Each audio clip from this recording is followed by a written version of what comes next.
Bom, voltando agora com a nossa parte de estilização, aqui uma coisa muito bacana que a gente vai usar é uma extensão chamada Live Server. Ela faz com que um servidor fique rodando no seu VS Code e daí já fica atualizando automático a página, é muito bacana. Agora a gente vai começar a parte de estilização. Dentro da nossa SRC a gente vai criar uma pasta chamada CSS e nela a gente vai ter o nosso Style CSS. Nesse Style CSS, a primeira coisa que a gente vai fazer é usar o seletor global para dizer que o box sizing que a gente vai usar na nossa aplicação vai ser border box. Mas o que significa esse cara? Quando a gente cria um objeto de algum tamanho no CSS, se a gente seta, por exemplo, a altura dele de 80 pixels, mas coloca que ele vai ter uma borda e uma margem, no final das contas, esse cara ele não fica somente nesse tamanho de 80 pixels, ele fica maior um pouco, alguns pixels, alguns centímetros. Então, para dizer que o tamanho total do nosso objeto sempre vai ser o tamanho dele, com seus paddings, bordas, margens e tudo, a gente costuma definir o box sizing dele como border box. Em seguida, a gente vai dizer que o nosso body e o nosso HTML, ambos não vão ter nenhuma margem, porque por padrão os navegadores eles sempre colocam uma margenzinha. Então a gente vai dizer que eles não têm nenhuma margem e que o tamanho deles é 100% do navegador. Opa, 100% do navegador. Isso aqui já vai fazer com que eles fiquem por inteiro.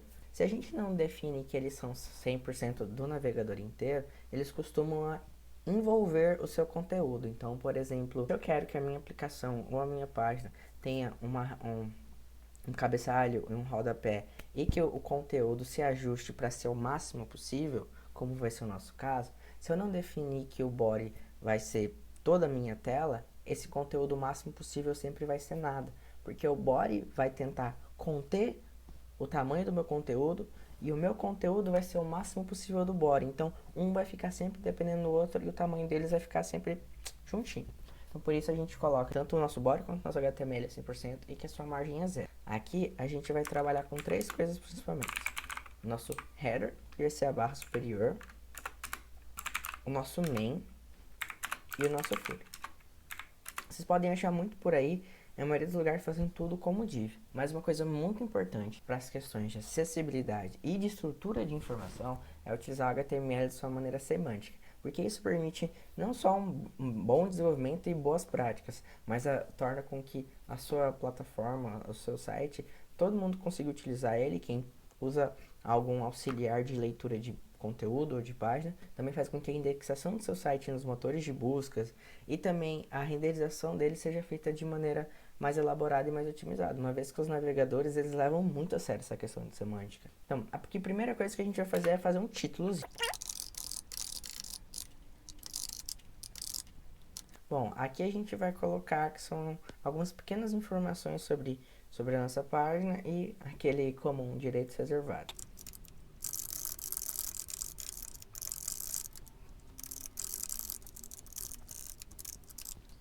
Agora a gente vai usar, como eu falei, o Live Server. Para usar o Live Server, a gente vai abrir nosso comando do VS Code. Você pode apertar F1 e em alguns computadores você vai ver ele disponível pelo atalho de tecla Ctrl Shift P. E está Live Server. Então aqui é só Open Live Server e ele já vai aparecer lá no nosso navegador. Dá pra ver que ele não tá muito bonito, mas a gente vai mexer nisso agora. A primeira coisa então que a gente vai fazer é utilizar nosso header.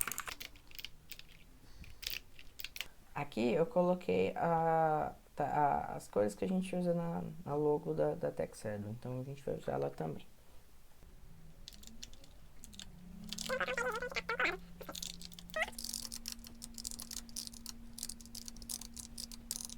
Aqui no nosso HTML faltou a gente vincular e dizer, olha HTML, aplica aquele estilo lá. Então a gente vai usar a tag link e dizer que ela é relativa a um style sheet, uma folha de estilo, e aqui a gente vai dizer aonde que eu encontro essa folha de estilo. Ela está no nosso RC, CSS, Style. Agora, lá no nosso navegador ele já aplicou automático, tá vendo? Bom, na verdade acho que a gente pode trocar, né? Deixar o verde. Acho que na verdade eu inverti aqui. E o nosso verde escuro ele vai ser a cor do nosso footer. Bom, a gente não quer que nenhum dos dois fique dessa maneira, né? Então a gente vai definir um tamanho para o nosso header e para o nosso footer. Nosso footer também a gente vai diminuir um pouco o texto e centralizar ele.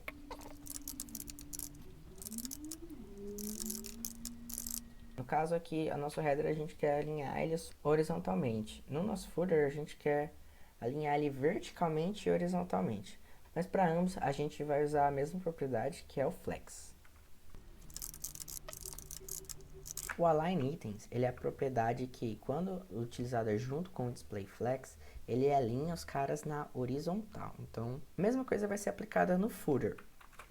Só que no footer a gente vai utilizar ainda outra propriedade, que eu também vou dizer que eu quero que o meu conteúdo esteja justificado no centro. A gente já pode dar uma olhadinha lá e já ver que ele alinhou tanto aqui quanto aqui. Essa fonte não está muito bacana. O que a gente vai fazer? Para por hora não baixar nenhuma fonte, a gente vai só definir aqui que a nossa fonte family ela vai ser sans serif. Isso significa que é aquela fonte sem aquelas perninhas em volta. Essa fonte sans serif, quando você não define qual que é que você vai estar utilizando, ela vai pegar a padrão do seu navegador. Tá um pouco ruimzinho também assim a cor do texto, então a gente vai melhorar aqui. Beleza. Só que a gente não quer que essas duas informações fiquem na mesma linha, né?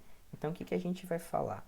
Aqui o nosso flex, ele tem também uma propriedade chamada flex direction, que ele fala se eu quero que ele alinhe as coisas na horizontal, uma do lado do outro, ou embaixo uma da outra.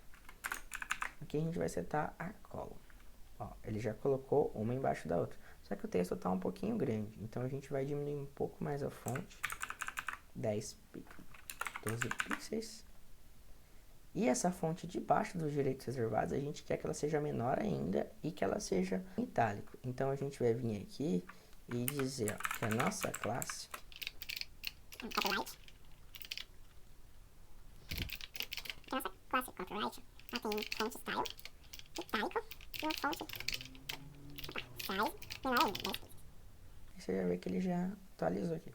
Beleza, mas não tá faltando o meio da coisa. Esse meio é o nosso main.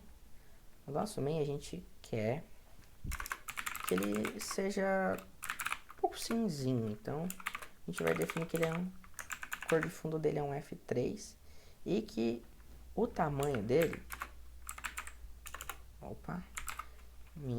tamanho mínimo dele vai ser 100%. Beleza, colocando como 100% aqui, a gente tem esse problema que ele fica a mais do que a nossa tela. Como que a gente resolve isso? Bom, existe uma coisa muito bacana no CSS que são funções. As funções elas servem para pegar uma variável, pegar um atributo ou então fazer um cálculo. Aqui a gente vai usar a função cal. Mas como que eu vou usar ela? Eu vou dizer, olha, o min height desse cara vai ser 100% menos um tamanho que eu já tenho pré-definido. Que aqui no caso é a altura, que é 60, mais a altura, desculpa, do meu header, mais a altura do meu footer. Beleza, isso aqui deu certo. Eu poderia muito bem colocar aqui 100%, não dá problema nenhum. 100%, e aqui ele pegou belezinha. Se ele precisar ser maior, quando tiver uma listagem, ele vai ser maior, mas não por enquanto ele fica ok. Uma coisa interessante aqui da gente saber e usar são os CSS Custom Properties. O que é esse CSS Custom Properties? São variáveis, como no JavaScript ou em qualquer outra linguagem, para a gente não precisar ficar refém de código que está muito engessado. Por exemplo, aqui o meu header ele está como 60% e o meu footer está como 40%, então, pixels, então eu sei que é 100 pixels que eu tenho que colocar no valor do meu main. Mas e se amanhã a gente precisar aumentar esse footer por naqueles footers grandão, cheio de informação, ou o meu header diminui, ou alguma coisa muda, eu tenho que vir aqui na mão e fazer tudo de novo em dois lugares, fazer cálculo, fazer tudo isso. Então, como que eu faço? A CSS Custom Properties, ela é definida utilizando o dois pontos root. Root é a raiz, então, o que é que ele quer dizer? Ó, tudo que está aqui dentro está na raiz e serve para todo mundo. Para eu definir uma variável no CSS, você pode chamar de variável, CSS Custom Properties, o importante é que ela trabalha dessa maneira. A gente coloca dois traços e aqui a gente vai definir o nome delas. Por exemplo, header height, que vai ser de 60. E eu vou definir agora o meu footer height. Deixa eu ver se eu escrevi height certo, que eu sou ótimo de errar isso aí. 40 pixels. Na hora que eu vou usar, eu digo, ó, eu vou chamar minha função var, que essa é uma função que pega minhas variáveis lá do footer e passo aqui dentro para ela qual que é o nome da minha variável que eu quero, que vai ser o header height.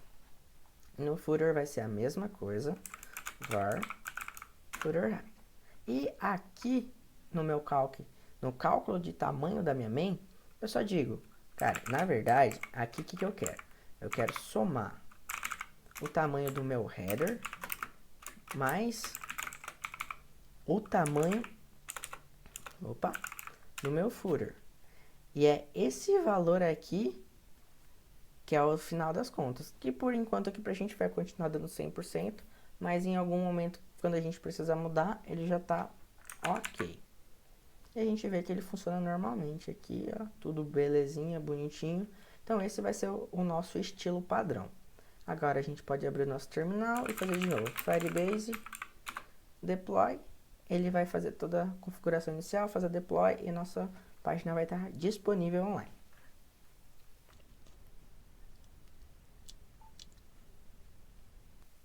Beleza, já está online de novo.